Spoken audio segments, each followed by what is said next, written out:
Is it right? Good afternoon. How is everybody this afternoon? It's really good to see you. Are we buckling in for the oncoming heat wave? We're gonna be it's not good. This girl's not gonna make it through it. But just buckle in. But it's really a delight to see each and every one of you this afternoon. I'm officially calling our meeting to order Thursday, June 25th at 3:01 p.m. We will do roll call and introductions simultaneously. What I would ask is we begin with Vice Chair Volson and go around the room and introduce yourself if you don't mind. Vice Chair Volson, from Roanoke City. Dean Martin, Roanoke County. Steve Sandy, Franklin County.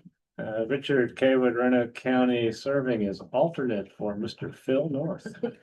How much were you paid for that? Yeah. Get $5 every time I say Phil North. Here it is. Say it early enough. Brad Richards here. I'm Brad Gross from Tonaville. Linda Rothman, Botetourt County. Gary LaRue, Botetourt. Woody Lips, Craig County. Hunter Holiday, City of Salem. Anne Marie Green, City of Salem. D. King, City of Salem. Thank you. And could we go around the room? We have some guests over here. We'll begin with you. Sure. I'm Abby Hamilton, President CEO at United Way of Virginia's Village. Good afternoon, I'm Denise Ellis. I'm the Director of Early Learning with the United Way of Virginia's Village. Hello, good afternoon. I'm Tamika White. I am the Vice President of Community Impact, also with United Way. We look forward to hearing from you ladies in a bit. If we could do staff introductions, please, that would be fantastic. Andrea. Alice Winston, Bailey Maderis with the Collective Response of the Regional Commission. Amanda McGee with Regional Commission. Curtis Jones, Collective Response. Amaya Matthews, Regional Commission. Tara from Mueller, Regional Commission. Tara Goldman, Regional Commission. Jessica Maheron, Public Engagement Manager. Superior Regional Commission. Okay. Virginia Roanoke. Who are you? Yeah, and I just want to say, I always say this, they get tired of hearing it. We have the best staff in Virginia, okay? So don't get any ideas from your localities to try to cherry pick them because they're here to stay. And we are so proud to have you guys on staff here. Thanks for all of your work. Okay, we will move on. I'm going to ask you for consideration of remote attendance.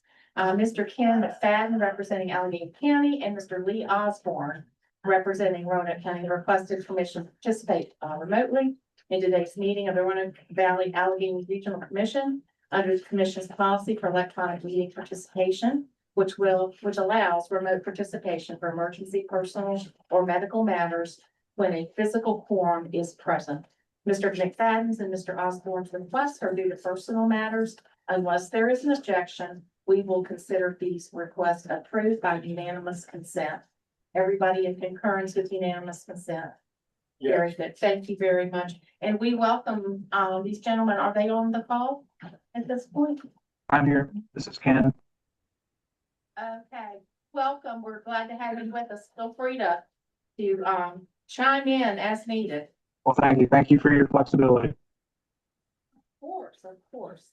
The next thing that we have on the agenda,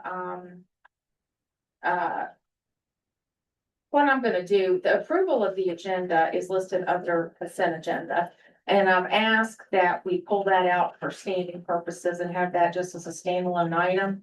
But with respect to how it's listed, for today's purposes, we need to pull item A, approval of the agenda, to add an item 9A under, of course, number 9 on your agenda. So what I would like to do, first of all, is ask, are there any questions from commissioners on anything on the consent agenda? Okay, hearing none, I will entertain a motion that would approve the consent agenda with the added item of 9A. Thank you. All those in favor, please say aye. Aye. And that carries unanimously. Thank you all so much for that. Okay, we're to some chair remarks, if you'd indulge me. So the CTV has approved the second year plan. and for 27 through 2032. It's $28.5 billion funding package. It includes $100,000 to support the commission's Allegheny County microtransit study. This is really great news, as well as guidance to form a regional stakeholder group to determine priorities for $90 million in planned expenditures along Route 220 to support BRIC, the Blue Ridge Innovation Corridor. This is another good thing. With the passage of our recent budget by the General Assembly, the commission is expected to receive additional state funds to support our water supply planning commitments on behalf of the Roanoke River and Upper James watershed. This could bring up an additional $60,000 across 2 planning units to support staff time. Unfortunately, the General Assembly did not approve an increase in base funding for the state's PDCs. As we have discussed, Regional Commission state funding has not increased significantly since 2008. The Virginia Association of Planning District Commissions led a massive advocacy effort to support additional funding this year. While we're disappointed, of course, with the results, we appreciate everyone who wrote letters of support on behalf of this commission. We did so as well. And we look forward to revisiting this effort during the next budget cycle. And it's going to take repetition, ladies and gentlemen, sir. Yeah, I think I've got that. I think I've got that. Now you're getting me off my game. He can't do that to me. All right, so just tell me when. You don't do chair's remark, we just have the additional item. I'm sorry, guys. No, that's. I'll beat you up later. Okay. So further, I would say that I think that appointment, another item we have is the appointment of one of our commissioners to serve as the regional commission's representative on the Roanoke Valley Transportation Planning Organization, the TPO, better known as Policy Board, as a non-voting liaison member with a 3-year term, July 1st, 2026 through June 30th, 2029. And we have Mr. Lee Osborne has agreed to serve in this capacity if it's at the board's discretion. Again, non-voting part of the TPO. So what I would like to do is entertain any questions on this matter, and I will ask you if you are ready to. We would place a motion in the record to make this formal appointment. Any questions?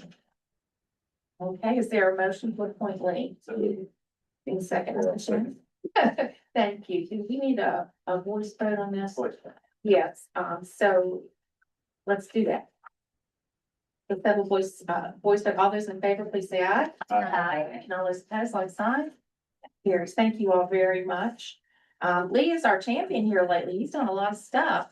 So we'll continue to support him in his efforts.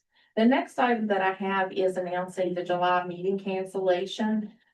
We don't have a need to have a meeting on July 23rd, so you can put your calendar up on that day. And I just think that there's so many people on vacation. And I think that the matters before us are such that we can deal with managing those issues alternatively. So that concludes my remarks. Are there any questions regarding anything I spoke to you about, any concerns? Okay, very good. Thank you all for indulging me. I will turn this over now to Executive Director's report with Mr. Holmes. Madam Chair, Yes, sir. a couple quick notes. Recently I had a chance to attend the board retreat for the National Association of Development Organizations. I sit on the board representing the East region. It's associated with the Economic Development Administration region. So our district is out of the Philadelphia office in our part of the country, but the NATO board, NATO does a whole lot of work, particularly engaging EDA, but other federal development organizations. They do a lot of policy advocacy, are one of the better associations out there to support organizations like the Regional Commission, and particularly our work with the Economic Development Administration.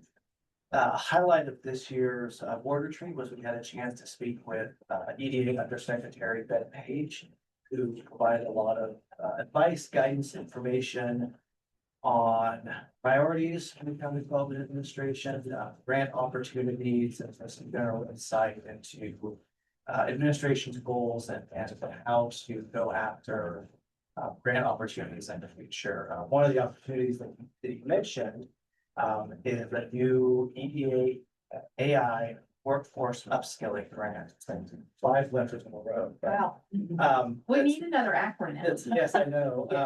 But it's a new grant opportunity that's around retaining and adding folks to the workforce whose job might be affected by artificial intelligence. So you provide some insight to that. We are currently looking at an opportunity maybe with the workforce board to go after one of these grants that would award between 1 and 8 million. Some of the training, other opportunities that is still in development, but it did come from this opportunity to engage with the official.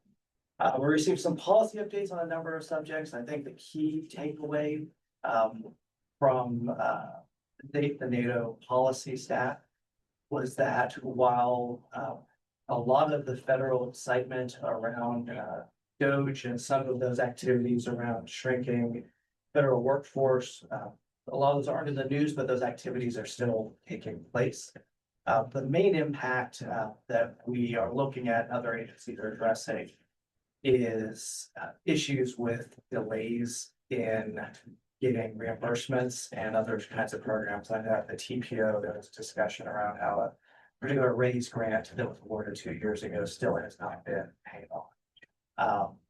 As a result of some of these activities, there are some concerns that there will be delays at the local and regional level with some of these federal funding programs. On the upside, there are some changes happening potentially with the way grants are awarded. There's an effort to streamline the grant making process, reduce the kind of work involved in making grants and speed money getting out the door with these new opportunities. So there's still a lot of activity there. We're still seeing kind of what that impact of the federal workforce will be for us as the regional commission. We haven't seen too much of that. It's probably more at the local level with things like the RAISE projects or maybe past EDA projects that folks are seeing that impact. But it was a really good opportunity to have this level of engagement. I don't personally get a chance to get a meeting with an undersecretary of federal agency. So this was a great way to be able to have that opportunity and a very candid conversation. So we'll keep you updated on that. The other thing I want to note, just as a quick personal note, this month marks my 20th year with the regional commission. Didn't really want to think about it, but June 19th was technically my 20-year anniversary. And coincidentally, some of the staff handed me, just to prove that I've been here this long, my employee of the day, October 2006, and then my planner of the month, June 2007. I think that's the last time I got a certificate.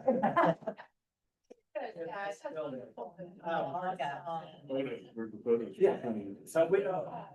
That ran 20 years ago. Sitting here today. But I just wanted to take the moment, 2 decades has gone by pretty quickly, and over that time I've had some real exciting opportunities to be involved in projects, such a variety of projects, working with all of you in your localities, both in my previous role at the TDM program and as the executive director, and had just a great opportunity to work with so many elected officials, administration leaders. I've worked with some of you and your predecessors, and maybe your predecessor before that over the course of 20 years. And it's just been a real pleasure to be involved in such a breadth of work, and have had a chance to contribute in some way to a lot of the things that you all have done in your communities to lift your communities up over the last 20 years. I think about Mr. Wallace and how different downtown looked 20 years ago when I started this building, where it looks now. So there's been a remarkable change in the region. So I want to thank all of you for the work that you do, your commitment to this organization. Yeah, I've had to come here for 20 years. You voluntarily showed up. For some period of that time. Some of you probably have been 20 years. So I want to thank you for all of you to take a real commitment to this work of working together and thinking about things regionally and thinking about things beyond your borders. And I always like to say this is one of the only rooms in this area where so many elected officials come together once a month and talk about things that are important to them. I guess that happen a lot of other places. So I've really enjoyed the last 2 decades. I don't know if I'll be around another 2 decades. Thank you for everything that you do. It's gone by very fast. So, Jeremy, on behalf of the commission, and I will welcome commission remarks as well. We are very blessed to have your leadership. You are a good, solid human being as well. And someone that has the mix, your professionalism, your caring and compassion about the work you do. It is apparent. It shows every day in what you do. And we're very lucky to have you. And you've made differences in all of our localities. And you are just a wealth of information to try to guide the organization. And so I don't want those things to ever be understated. We'll have a plaque, maybe, but does anybody else wish to make any remarks? I don't want to leave that I'm done at this point. Well, I may be the only person in the room since Lee's not here that was actually here when he arrived. So it's truly been a pleasure to work with you, Jeremy. And I appreciate all the contributions you've made these past couple of decades. Looking forward to working with you a couple more days. There you go. You heard it straight from me. Is Lee on the call? Did he make it on the call? Okay. So Jeremy, thank you. I wasn't thinking for compliments. I just But you're gonna I get wanted to show off my certificate. Hey, when a staff does things, you do something right. You put those on the refrigerator and. Next to.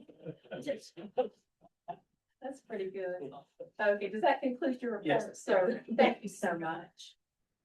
Okay, we're gonna move on. As stated earlier, we are very privileged to have United Way presentation today, Child Care 101. We have Abby Hamilton, the president.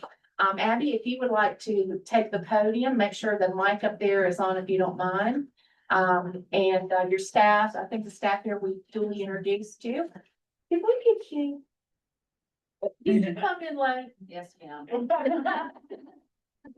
Who are you? Good afternoon. My name is Kiana Price Marshall, Vice President of Advancement with United Way of Virginia's Blue Ridge. Thank you for having me. It is a pleasure to have you. Certainly, I didn't want to overlook your presence. Thank you, Abby. The floor is yours. Thank you so much. First of all, thanks, Jeremy. Thank you to all of you here at the commission for making time for this conversation.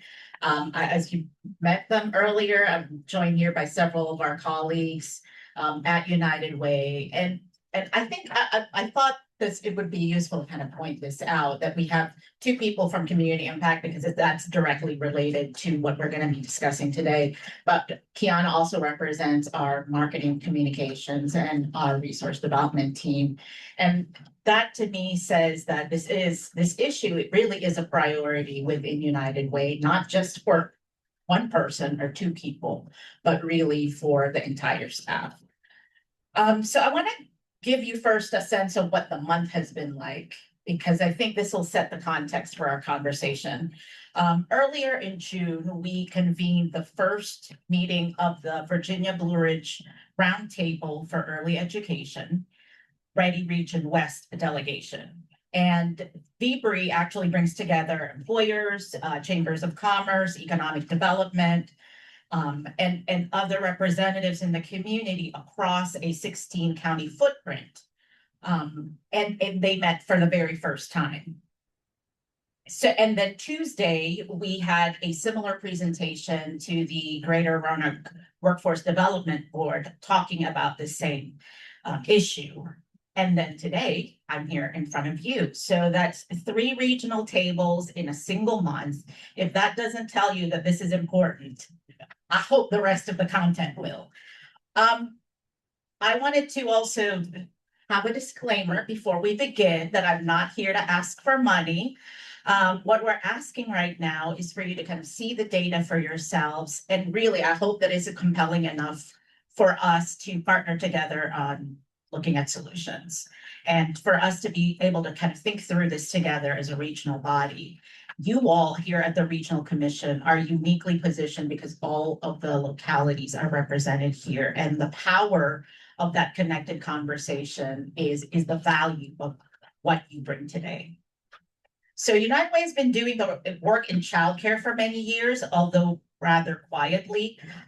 It's been embedded in our mission. It's now embedded in our impact framework, how we do our work, and also in our public policy agenda, which might I add also Jeremy also sits in on to help guide. So we're not going anywhere on this issue. And as we have been talking about childcare over the last couple of decades, what we've learned is that the missing piece has never been the data. It's really that the regional table has not been complete, right? There's always a missing representative there. And so this is quite the treat to have everybody today at the same time. All right. Here. The computer's actually in the back of the room. Oh. It's like a winky wink. So, all right. So before we look at the data, I want to start with a constituent story, because this is ultimately the families in your communities. This is not going to be an abstract example, and these are families. These are employers in your community that are part of making that community stable. So I want you to imagine the Garcias. The Garcias have 2 working parents and 1 infant son. When they found out that they were expecting, they started looking for childcare early. They'd heard that the wait lists were long, and some people actually warned them that they might want to reserve a spot even before the baby was born. And they were right. By the time they were starting to look at childcare, every licensed infant slot within a reasonable distance that they could get to was full. And then the waiting list stretched 6 to 18 months. And so eventually they found a spot, but the cost was so much that one of them had to step back from the workforce and stop working.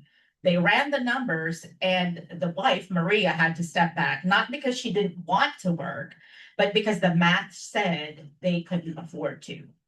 But here's what doesn't show up in that family decision. That's what happens behind the scenes. What you don't see are the teammates that had to cover the shifts, where they had to be gone, the manager who spent 3 months trying to hire for that position again, and then the institutional knowledge that walked out the door. And all of that gets labeled and documented as voluntary resignation. It's quietly happening and none of us know. That story is actually playing out in every locality across the region. And in many of our counties, there aren't even slots to find. And so to me, that is not a family problem. It's an infrastructure problem. And that's why we're going to talk about it today. Next slide. So what you see in front of you is truly like the theory. So the pipeline tells us the whole story. When we have access to early care and education, parents are able to work. We have a stable workforce that creates business productivity and eventually regional economic growth. But notice that what is required is for all of those 5 pieces to connect to each other. When the first piece fails, everything downstream feels it. And right now across our region, the first piece, access to early care and education, is severely under-resourced. Again, this isn't about social services. It's an economic development conversation. The same case, different door, and you guys are the right people to walk through it. Next slide. So after you've seen the theory, here comes the reality of how much this is costing the economy. This slide shows what the cost is when we break it down. It's $172 billion annually in lost earnings and productivity every single year. And in Virginia, that equates to about $4.6 billion annually. That's actually not a future risk. This is not an estimate. This is what's actually already happening. And it shows up in the workforce, but we just typically don't name it. Next slide. We'll show you now some childcare supply and demand data that corresponds to the Regional Commission's coverage area. So here in the counties that you cover collectively, there are close to 17,000 children under 5. Nearly 70% of them, so 7 out of 10, have both parents in the labor force. So that's almost what, 11,700 children.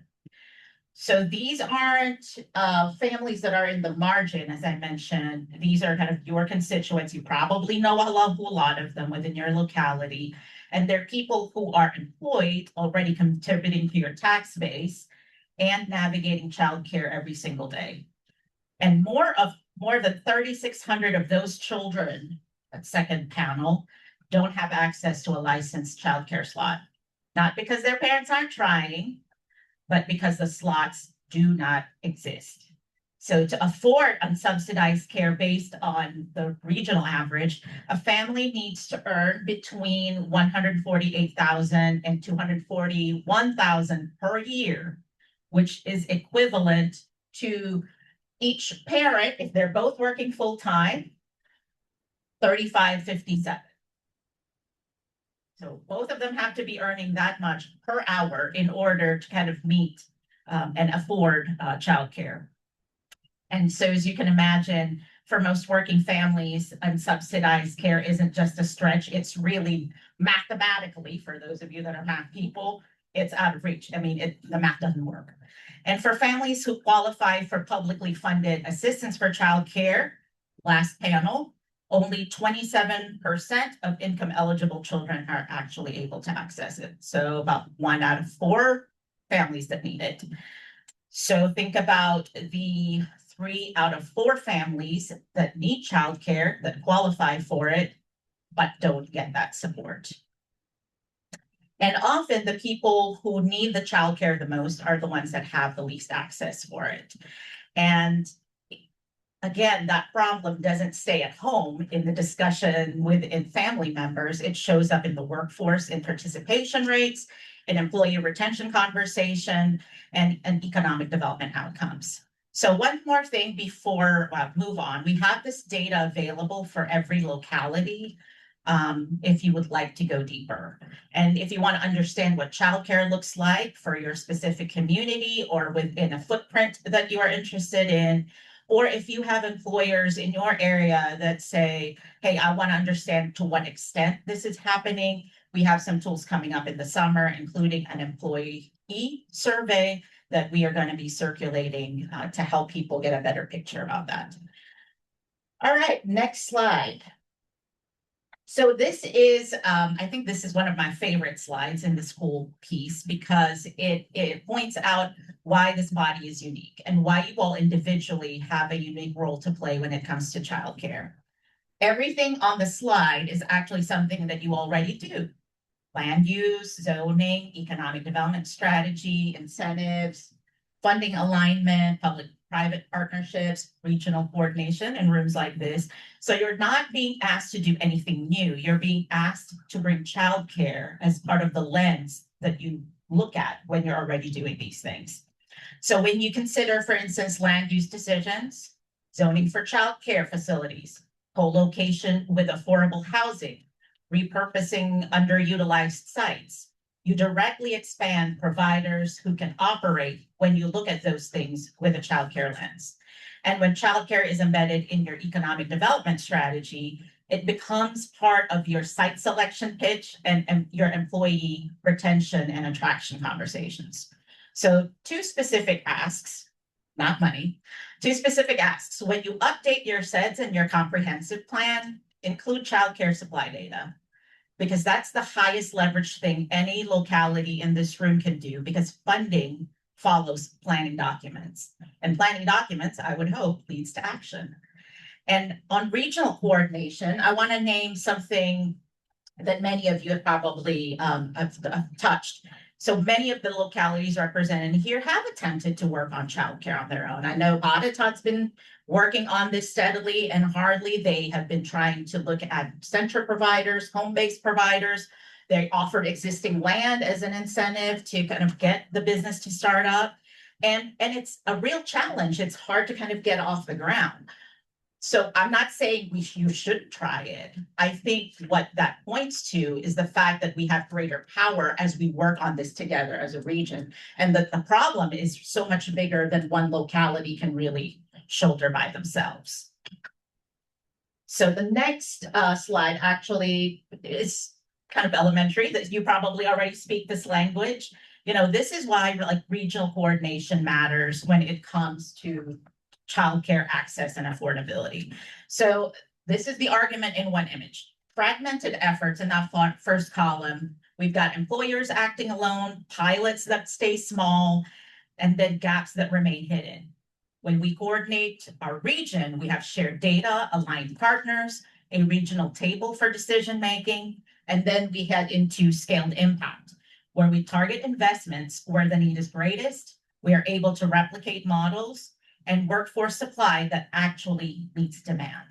So no single factor, no single sector can move this alone, and scale requires coordination. You already know that as part of the Regional Commission. And that's not a slogan, although I do love it. Scale requires coordination. It's what the data is actually telling us, and it's what localities in this room already know from experience, because we've done it, right? Like with the water authority, with broadband, there are things that we tackle together as a region that make the best sense, and childcare is one of it. All right, next slide actually gives you an opportunity. Why is this the magic moment to kind of take action? So the policy environment has just really shifted in ways that make this more actionable than it's ever been. Got 3 things on here that I've shared with you. First is the childcare access calculation. So before this bill, Virginia didn't have a standard method for determining childcare funding and what was needed. So budget decisions were pretty mostly driven by politics or whatever whim people had. So that's now changed because there's an official annually updated calculation, which means that when you put children in your comprehensive plan or in your SEDS, you're citing a number that the state already stands behind. Second, that second bullet point, there's 137.6 million in new childcare subsidy slots in both budget proposals. So Virginia currently serves about 42% of eligible families, and this funding moves us closer to 50%. Yay, but still 50%, right? So for localities planning provider expansion, and later on as we think about this, so if you're thinking about already wanting to have additional childcare in your locality. So in Bath County, they're having these conversations. Roanoke City are having this conversation. This is an important funding stream that will make those projects financially viable. And then the third, which is probably one of the most exciting things that I've seen, is the Employee Child Care Assistance Program, which is now law, and I think it's getting incorporated into the budget. So these are actually state matching funds for employer contributions to employee childcare costs. So before this, the employees actually absorbed the entire cost of childcare. Now that's not going to be the case anymore because now the state shares it. And then now the employers have room to go ahead and support that same thing. And this is exactly the third funding source that makes like a co-location opportunity or whatever financing model that you have move from a single payer, like self-pay, to something that is a burden that's shared across multiple constituents. So all of these 3 policies have bipartisan support. They are signed into law. And so I think the moment is right for us to act now. What I want to offer you as you leave are 3 tools. So next slide will show you that. These are 3 existing tools that we want to be able to share with local governments that they can actively champion with employers and in your communities, and it doesn't cost you anything. First column is Smart to Start, which is free and available today. It helps working families find childcare that fits their situation. It's kind of, as I like to call it, it's the Google of childcare needs. So you share it, point your economic development contacts to it, 0 cost to you. And then the next is the Employee Child Care Assistance Program, which I mentioned earlier. You can be a convener for this within your locality, introduce this to employers, and before they even know about it, you can be the source of good news. And to me, that's part of an economic development conversation that you can have, not just a social service one. And the last, which is also quite exciting, is the federal 45F tax credit. So this is a tax credit that existed, I think, still back in 2001, and it was significantly expanded in 2025. So this actually helps cover 40% of qualified childcare expenses or 50% for eligible small businesses. That means, so if an employer invests in childcare for their employees, they're able to get reimbursed back up to $500,000 or $600,000 every single year. So I'm pretty sure, but perhaps it's an assumption on my part, that most employers in this region have not heard about this. And even nationally, not a lot of people are taking advantage of it, but it's money that goes back into your pocket, 40% and 50% of cost. I think that's a pretty good deal. All right, so with those three tools, what we want to do now is kind of share with you some examples in the next slide. I think this is also an interesting one, because one of the common objections, or you might be thinking right now as well, hey, we might be too small, we don't have the resources for this. And this is the slide that actually answers that. So I'm going to point out two examples for you within Virginia. One is Massanutten, the resort. They started with connections. So an employer actually partnered with a local childcare provider, and what they did was they reserved slots for their employees. They did not have to build a facility. They didn't have to run a program. They had a one contract, and they had immediate workforce impact because of that action. So the entry point there is just having the conversation. So in Newport News, they also started with strategy. So this one's a different kind of approach. They named childcare as a workforce priority and then embedded it into their strategic planning. And the funding followed when the opportunity and the funding emerged. So this entry point is really about planning, site selection, and these other things. But I also, aside from Newport News and Massanutten, I wanted to kind of give you a local example. Bath County, one of the most rural parts here in Virginia, that's also part of our coverage area with Ready Region West. So they started off 0 childcare. Now they have 5. And so they're one of the smallest, most rural communities. To me, five might seem small, but 5 is a real win for a community like that that's starting from 0. And that's proof that the model works with the right motivation and the right resources plugging in. Another great example is in Roanoke City. So in the RCIT off of 460, there's a childcare provider already located at the foot of a business technology park. This provider actually adjusted her hours so parents could get to work on time in the morning without having to break the sound barrier driving past to get to their building. So this provider is an excellent provider. Has been a long time partner with us at United Way. She wants to expand. She has land around her to be able to physically expand. And she's got, the demand, because there are businesses around that area that could easily benefit from it. So that is another example of, hey, here are things that we need to kind of just put together and connect in order for us to take total action. I'm also, we had somebody from Craig County. There you go, Woody. So in Craig County, you probably are familiar with this example. You have one childcare center, right? But she is also one of the best providers in the entire state. So Craig County Child Care, they also have been a longtime partner with our work in early childhood. They're a mixed delivery site, which is essentially, they are an example for the entire nation in terms of blending and braiding funding to stabilize and sustain operations. And they also have a seat on our steering council to kind of make decisions about what our approach looks like. So to me, I'm like, Craig County didn't wait until it felt right or it felt appropriate. They've been leading this work all along for a long time. So to me, there's possibility for every locality. There's an entry point for you, however you want to, and those points might look different based on where you want to start. Next slide. All right, so where does this leave us and where do you come in? I mentioned this earlier, several of the localities represented in this room already are part of the Ready Region West delegation.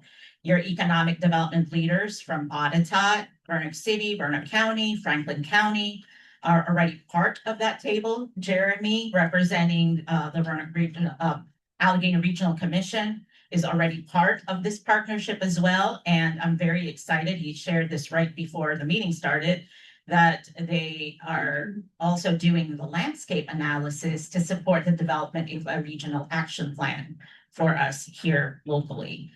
And this is important to know because PDCs across Virginia are partnering with Ready Regions, all of these communities statewide, to build the regional pictures of where our communities are. And then we are also working with Virginia Tech's Center for Economic and Community Engagement at the regional scale while we're working with the Regional Commission. And those two pieces, I think, at the data infrastructure that supports it is at the center of the work that we're going to be doing in the future. So know that you're not being recruited cold. There's a lot of momentum building around you, and this will allow us to go further in that work. So my asks for you: plan, use childcare data in your local planning and economic development efforts. Again, in your SETS updates, in your comprehensive plan, workforce strategies, business attraction efforts, embed childcare demand, supply and demand data in those documents, and funding actually follows. And then the next is to inform.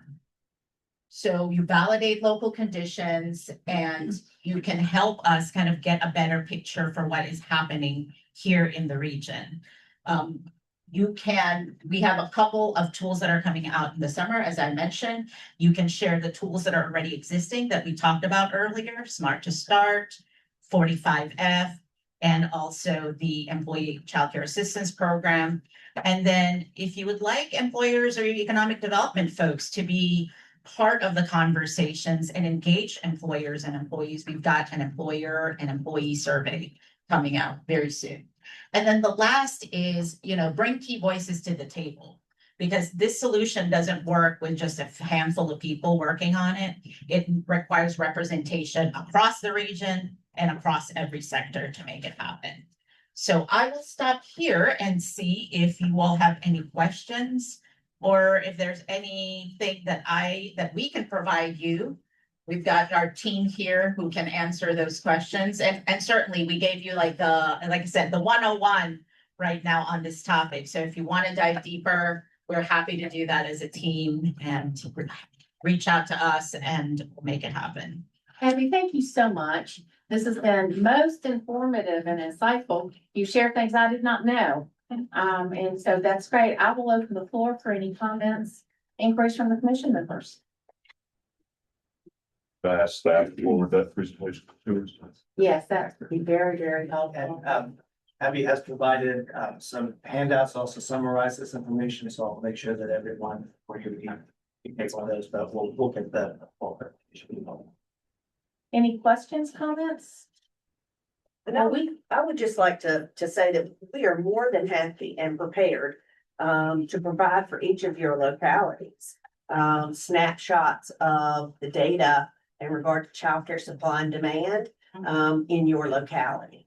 So, we're working on that project. We have that data available to us, so we'd be happy to provide that. It's like you said, really what we've been spending several months on now is just building awareness, because people don't realize that there's such a childcare shortage, and how that can affect. My new little motto is childcare is the cornerstone to economic development. It is. So, we're here to help spread the information and increase the awareness. So then we can move forward as a region to help solve those issues. Thank you. I feel certain localities will reach out to you. It's very personalized data. It's real. And it becomes relevant to the services that we're trying to provide on our locality level.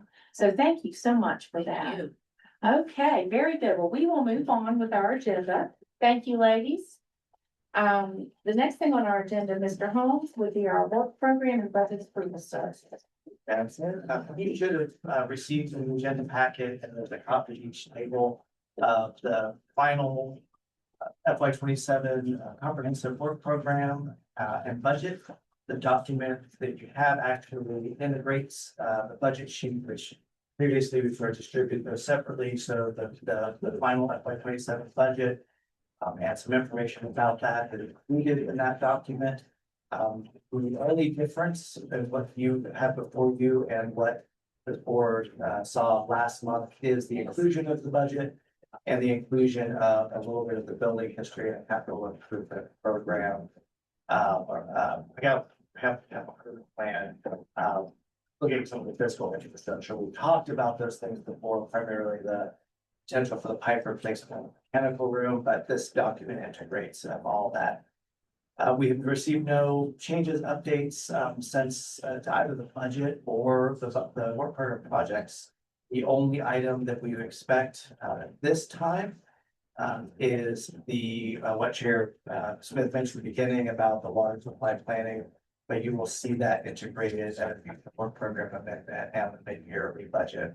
Fully understand the implications of that funding. So we're looking for an approval of the final work program budget. I'm happy to answer any questions, and I believe King is the only representative for the work program budget committee. I want to thank you for everything that you've done. Both the work program budget committee and the executive committee have recommended. But if you'd like to say anything, just hang out and put you on the spot. I would just like to say that the process that we used this year was so much better than the one that we've had in the past. And I think everybody felt very strongly about that, and we're very pleased with the outcome. I am so glad to hear that. Yeah. I felt like you all were taking on so much. And I was worried that I was gonna get some feedback that said, Lori, this is just too much. No, I think everybody felt Really? very comfortable about that. That's excellent. Well, we appreciate all of the efforts, and all of the body of work you all have done. And for those of you, what I'm majorly commenting about is we made an effort this year to start looking at aligning budget priorities with strat plan, with work plans, so that they're interconnected for decision-making purposes in large part. That goes to setting priorities and then determining their funding. Did I get that right, Sue? Is there anything you'd like to add to that? I think that covers it. Okay, very good. Are there any questions from any commissioners on the work plan or budget? Only question is, I think I heard you say there's some additional funding for microtransit in Alleghany. Does that need to be reflected, or is that? That should be, that's reflected in their limited budget for that program. There may be, and as a reminder, there may be some things you don't see here because there isn't TPO's budget. That's not one of them, but since it's a transportation project, if you're paying attention, they don't make those work programs. But the technical support, most of that's still passing through to a consultant. So we'll be administering some of that, but we won't do anything about that. And my transit study is in the work program. And just as a reminder, we'll do, as we normally do, a mid-year potential adjustment to our fiscal year budget. And Jeremy stays on top of that year round, and looks forward to having that flexibility if we need it. Okay, hearing any more questions or concerns, I would entertain a motion to approve the work plan and budget as presented. So moved. Thank you, Dean. Is there a second? Thank you, Brad. All those in favor, please say aye. All those opposed, like sign. Okay, that passes. And again, Dee, if you would pass on we're so thankful to you guys for what you've done. Okay. Thank you all. Great mission accomplished. All right, Mr. Holmes, did you want to introduce Amanda or put any comments in front of this? I think Amanda stands for herself, but she has discussed said before, so we'll just. Very good. Hello, Amanda. Hi. I was tabbing us forward here. Apologies. Yes, so I'm Amanda McGee. I'm the Director of Community Development, and I'm here to present on the annual update of the Comprehensive Economic Development Strategy document, which we will hopefully, you will hopefully approve today. So just some background generally, we do an update with you typically every year. The last 5-year update of the SEDS was approved last year, this time. We are always required to update statistics and project progress from year to year to EDA. But this update also includes an updated regional project prioritization process and regional project package. So that's going to be the big change that you will have seen in this update. And I'll also have it in the slide for you, and you should have information in your staff report.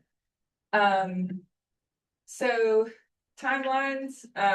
So this was the SEDS is always a little bit of a challenge because it's an annual update process. This year we really started this process kind of later in the year due to just some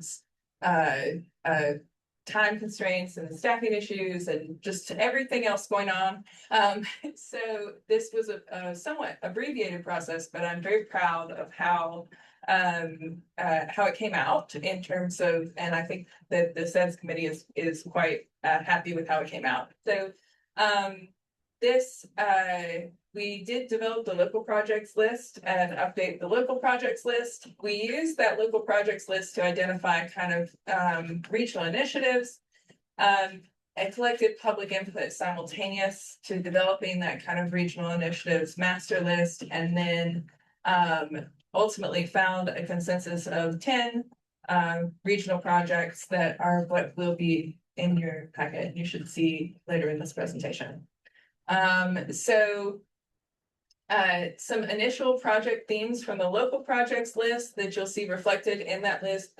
Top 10 regional projects were transportation, transit.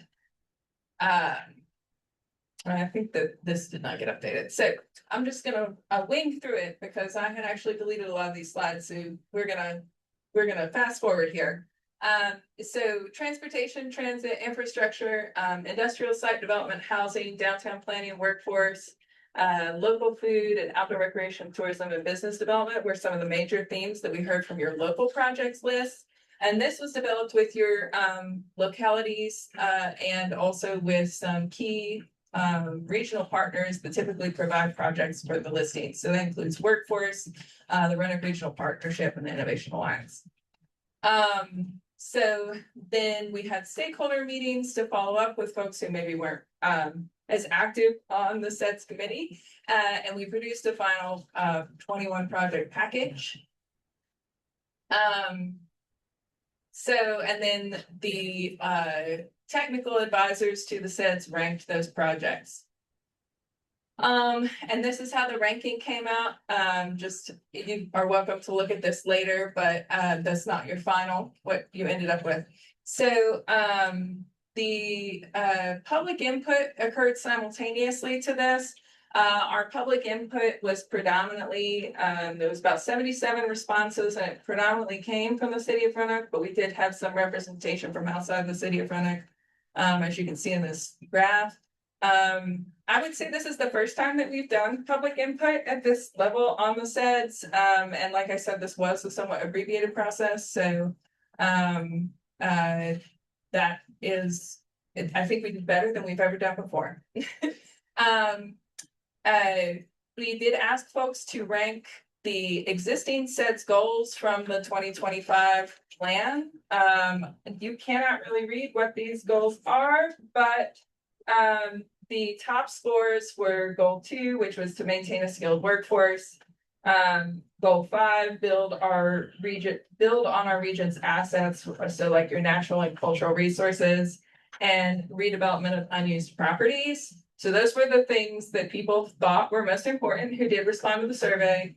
And then when we asked them to rank based off of the 8 capitals of wealth as identified by NATO's wealth creation model, they identified natural capital as the top capital that we need more of in our region, and then followed by built capital, individual capital, and financial capital. So that was what we heard from the folks that we heard from. We also asked some open-ended questions, and generally, a lot of the comments focused on economic diversity, natural resource management. I don't know that this is necessarily a surprise with some of the high-profile things that are happening in the region around economic development, that natural resource management came up from a lot of responders. And I think, we are actively working on doing some natural resources planning for the region. So I think we are already starting to address some of those comments. So regrounding you into this process, at the end of all of this, the ranking and the public input, all of that was taken back to the SEDS committee. So, and they developed their final top 10 list. So, that looked like this. So here are your top 5 projects. This is, and this is a two slides. I couldn't put them all on one slide. So the first, project that was identified was the, Roanoke Blacksburg Regional Airport Master Plan implementation, followed by improving regional workforce, then establishing regional housing funding mechanisms, improving regional childcare opportunities. So we have already met, if you guys adopt this today, we have already met one of the asks that you were just asked earlier today. So critical infrastructure improvements to support regional resilience to hazard events. And then outdoor recreation support. So all of the various wonderful outdoor recreation assets that are really key to our regional economy, expanding those, maintaining those, and marketing them. And then redevelopment of vacant and underutilized properties, which does include downtown redevelopment. Improving passenger rail infrastructure, improving the 220 corridor to support the Blue Ridge Innovation Corridor, which we just heard about again earlier today, and partnering with the New River Valley Regional Commission and the Innovation Alliance to expand the innovation footprint through AM2, which the AM2 initiative is largely being led by New River Valley and Virginia Tech, but does cover our service area, and has been a really successful initiative that's received EDA and Go Virginia funding. That we are very excited about for the region and for regional workforce development and just general regional economic development. So those were the top 10 projects. We posted an ad in the paper with the plan. As we are required, there was a 30-day comment period. We received one comment. Thank you, Woody. It was a favorable comment. Woody, I think you might be the only representative from the SEDS in the room. You have anything to add? I'm gonna talk about that here. Okay. And then, so all that's left for the process is to convene the required public hearing and then adopt the 2026 annual update of the 2025-2029 SEDS. And that is all I have for you. I know that was quite long. Thank you for your time. Amanda, we very much appreciate this presentation. You're always so thorough, and we appreciate that. I'll open the floor before we move to public hearing for any comments by commissioners. I do have a comment. Please. I'm new to this whole process. And I really feel fortunate that I had a chance to participate with the SEDS working group and the SEDS committee. And I want to thank Amanda and any other staff involved in this process, because she just read through this and it seems like, cake. This was an incredibly objective process, and I was impressed by that. And I know that she and perhaps other staff put in an exceptional effort to help us reach this conclusion. And I was just amazed by the process. So thank you, Amanda. You and anyone else who worked on this behind the scenes deserves a lot of credit. And I think the final result is something we should all get behind and support. Woody, thank you, and I want to express our sincere appreciation to you for your participation. And it's very meaningful to us, and we thank you for that.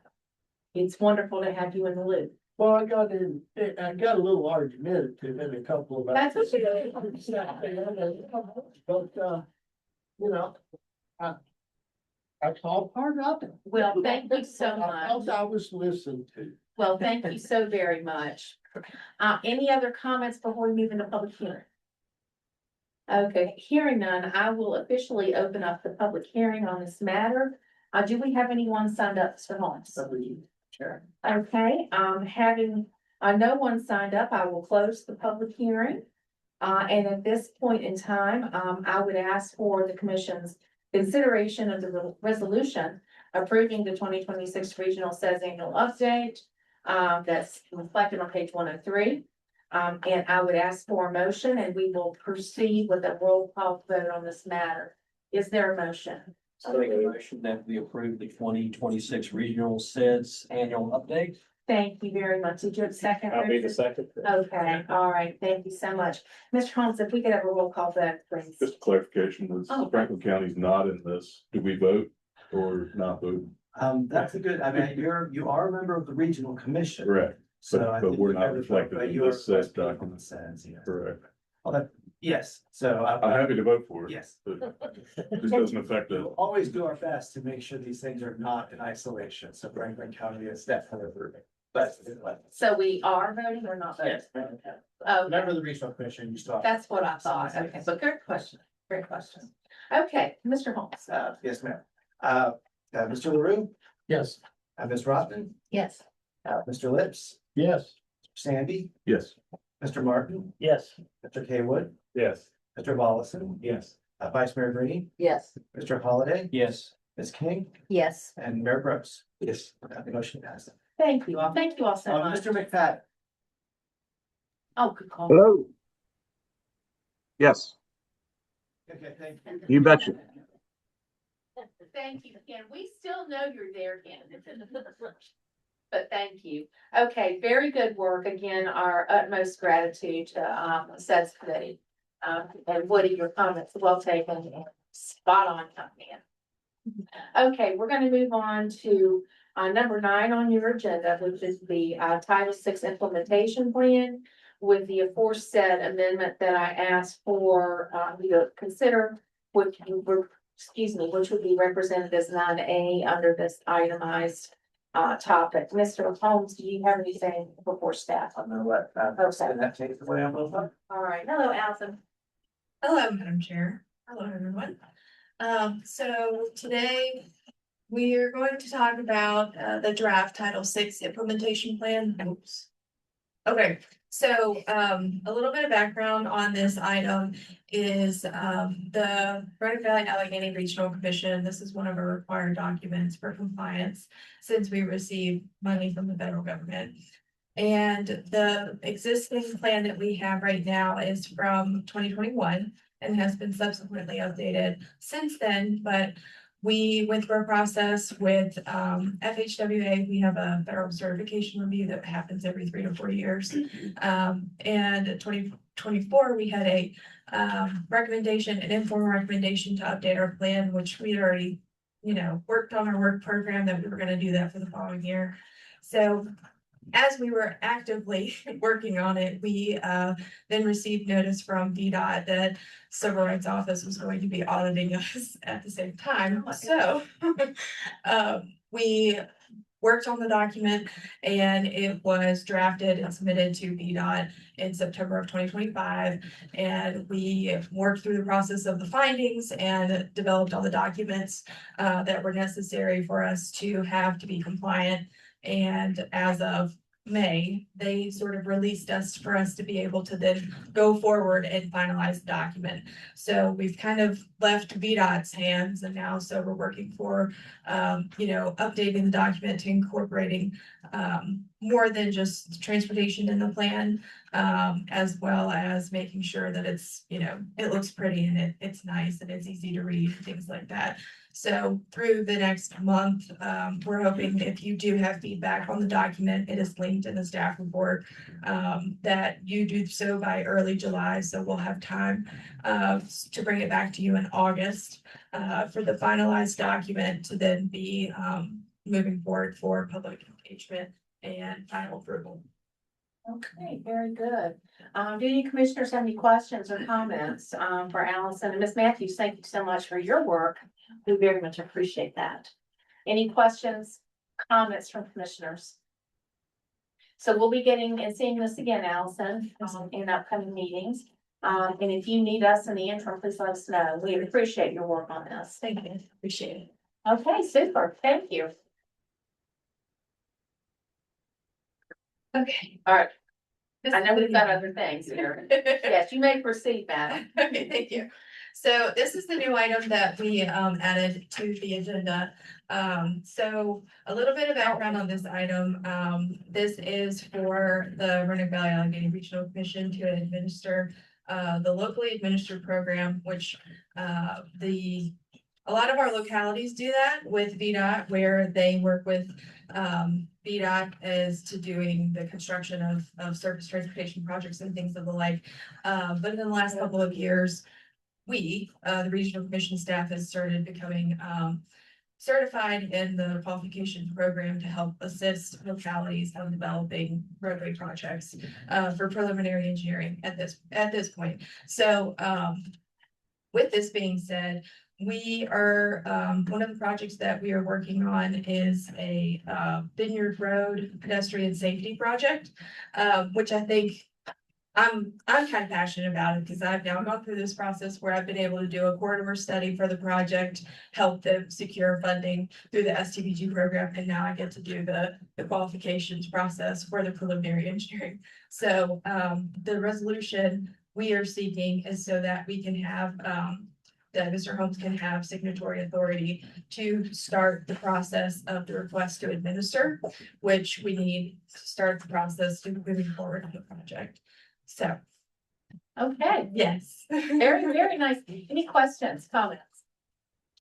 Yes. Brief comment on it.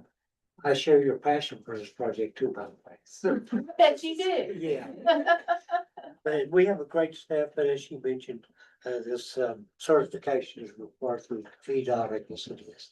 So we would certainly need your help, and I hope it's a pleasure of the commission to pass this resolution.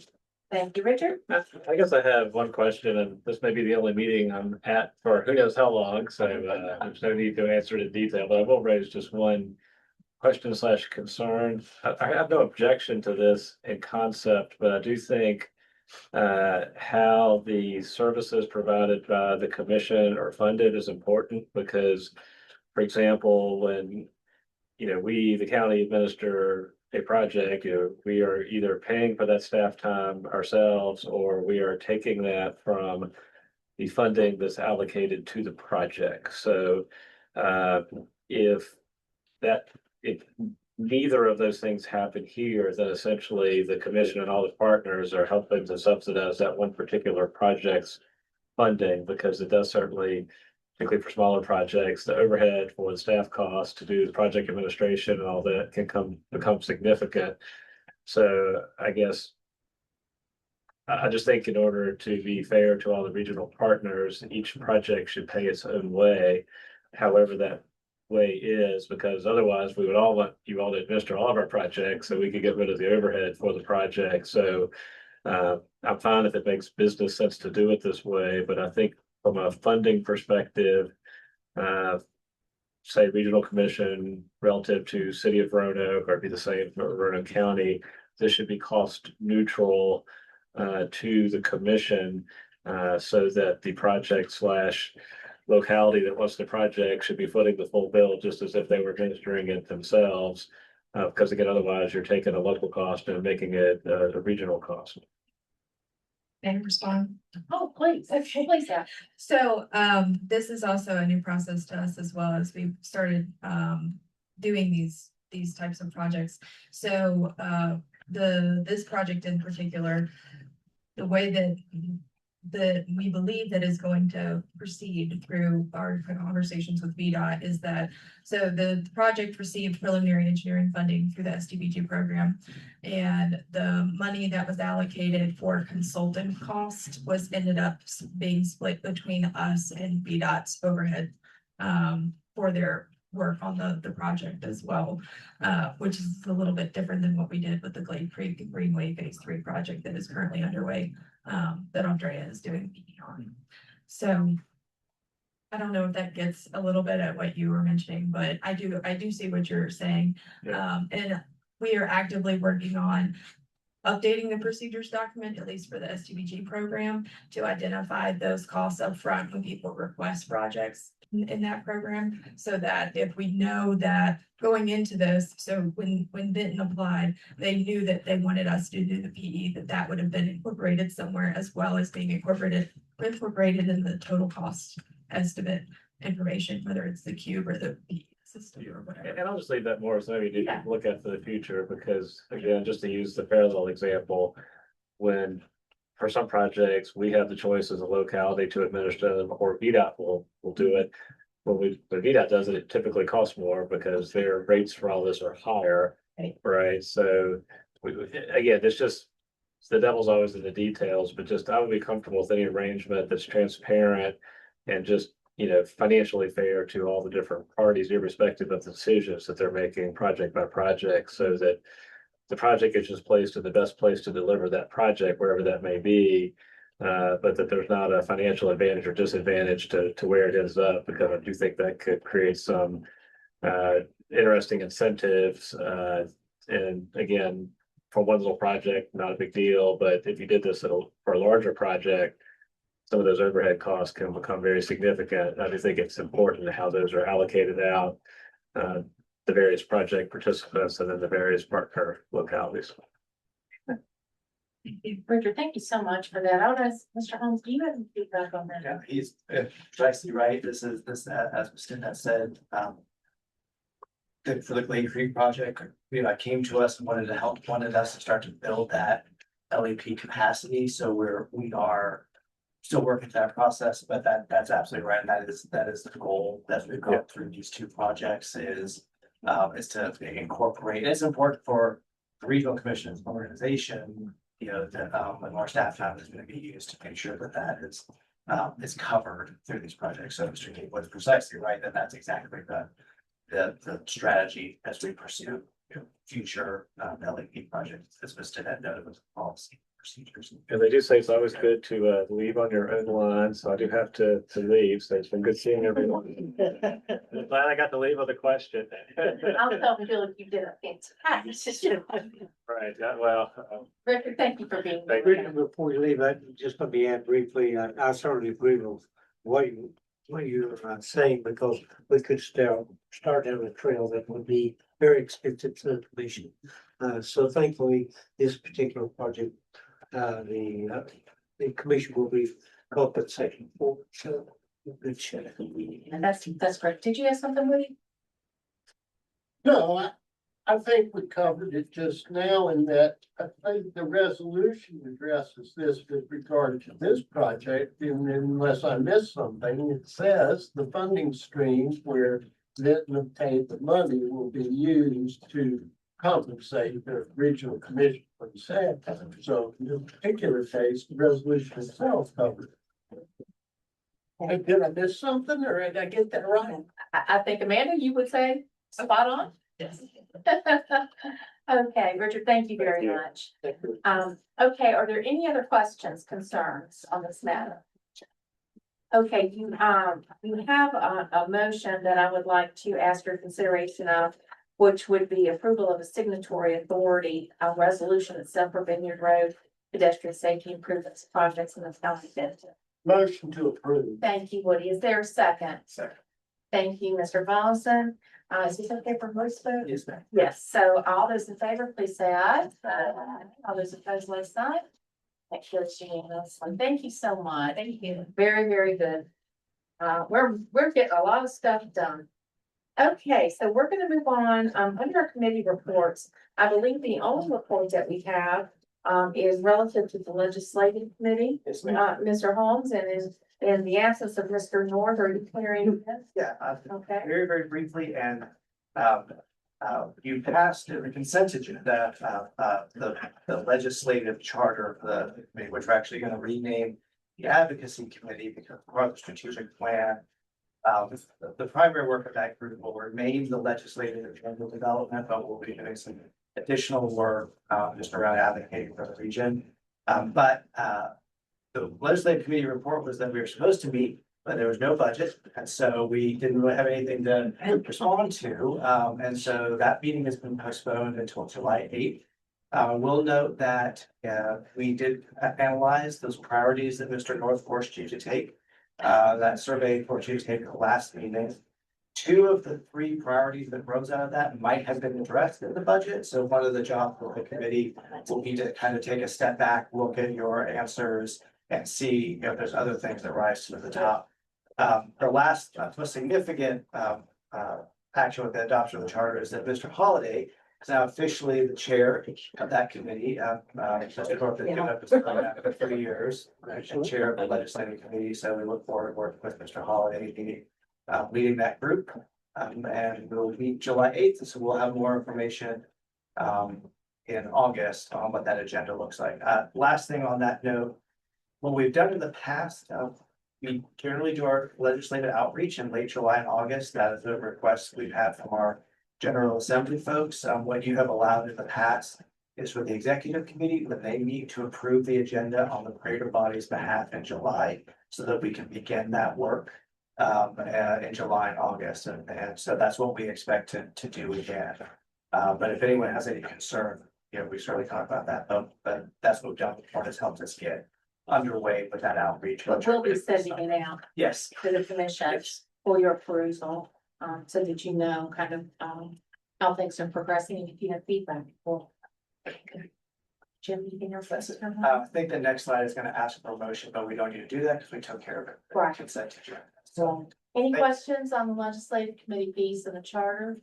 Hunter, thank you so much. I look forward to your leadership, working with you. You're gonna teach me a lot. We'll see, I think we'll all teach other. Yes, But we appreciate you stepping up. I'm looking forward to it. That's awesome. Okay, is there any other business, Mr. Holmes?